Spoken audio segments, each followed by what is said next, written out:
Hi guys, and welcome back to Chatting Breeze. So if you haven't already realised by the title of this video, I'm going to be talking about trademarks and why I decided to go down that avenue. As you all know, I am currently in the midst of trying to get everything together for my t-shirt brand and still learning. And anything I learn, I want to impart my wisdom onto you guys. So hopefully it will help somebody else and also help not make the same mistakes potentially that I have. Or not even mistakes, but just things that I've learned along the way. So let's crack on.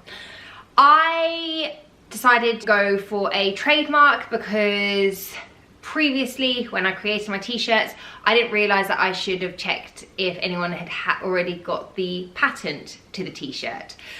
Which basically means that although I checked online, did this t-shirt exist? Was it on the market anywhere? Was anyone selling it? And the answer was no. So I thought I was good to go and push through and make the t-shirt. And then I realised, oh, actually I should cover myself here. So I'll get a patent to this. Well, lesson being that just because it's not on the market and no one's selling it doesn't mean that nobody has covered themselves in regards to the idea.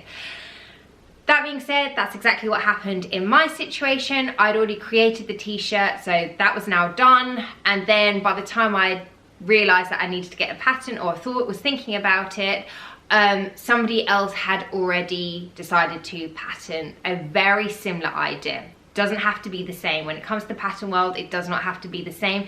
It can be something which is just similar, and it means that you will not get the authorization to be able to hold the patent yourself, unfortunately.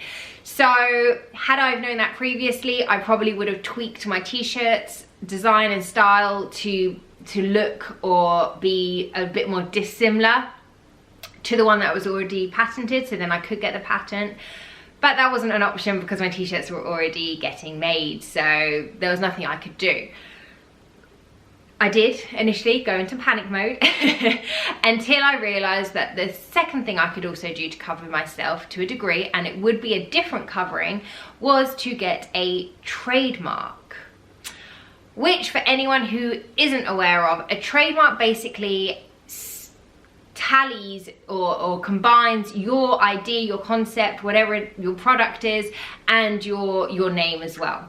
So what it does, it will say, okay, so for myself, my product name is, or my brand name is Chatting Breeze, and my product's obviously t-shirts. So I am trademarking my t-shirts with Chatting Breeze name. So it means that if somebody else wants to produce a t-shirt exactly the same, yes, they can still do that. However, they cannot do it with my brand identity. So the brand that I'm creating, the brand that I'm trying to get people to have an association, a recognition with, somebody cannot come and just take that. Now, there are different elements to the trademarks. You can trademark just in your territory, which would be just your country, or you can do it on a global scale. With everything, of course, if you're doing it on a global scale, that it usually comes with more money. But I would suggest, if you can, to make sure in the end that you do trademark your global scale if you don't have the rights to your patent. If somebody else has a similar product, you're not then kind of worrying about somebody else taking what you're building up and using it elsewhere.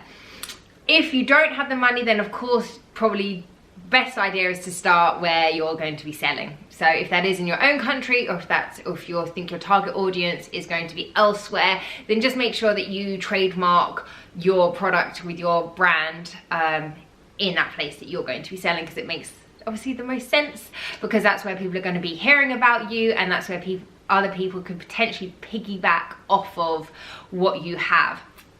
I would also say that, especially obviously for anyone who is going to be selling something that they are buying. So if you are buying a product that's already pre-made, it's not that you've created anything, or nothing's kind of, you haven't had the idea and you want to patent it or anything like that, but you're buying in bulk and you're going to be putting your name, your branding to everything, then again, a trademark would be a great idea for that, because that then is linked to your brand. For myself, the process was, I'm based in the UK, by the way, for anyone who is watching this who isn't based in the UK.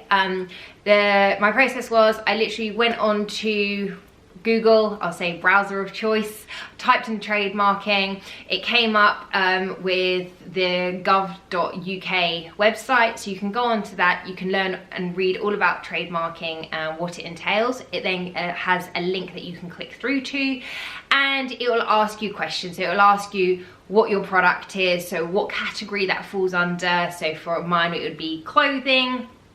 And you can also click a few more if you wish within that bracket. So under that it could be clothing, could be specifically t-shirts or jumpers, or you know, shoes, or it just literally will bring a whole long list. So I trademark everything. It doesn't cost you any more money to trademark within that category. So I would suggest you just trademark everything, because you don't know where your brand is going to expand to, and then you don't want to repay again to have to go to each individual items. The only thing you cannot do, or you is in under the same bracket, so you would have to pay more. So if I was in clothing section, but then I also thought, oh, do you know what, I also want to trademark in electrical section, I don't know why the two would happen, but just in case, I would have to pay for the electrical section as well.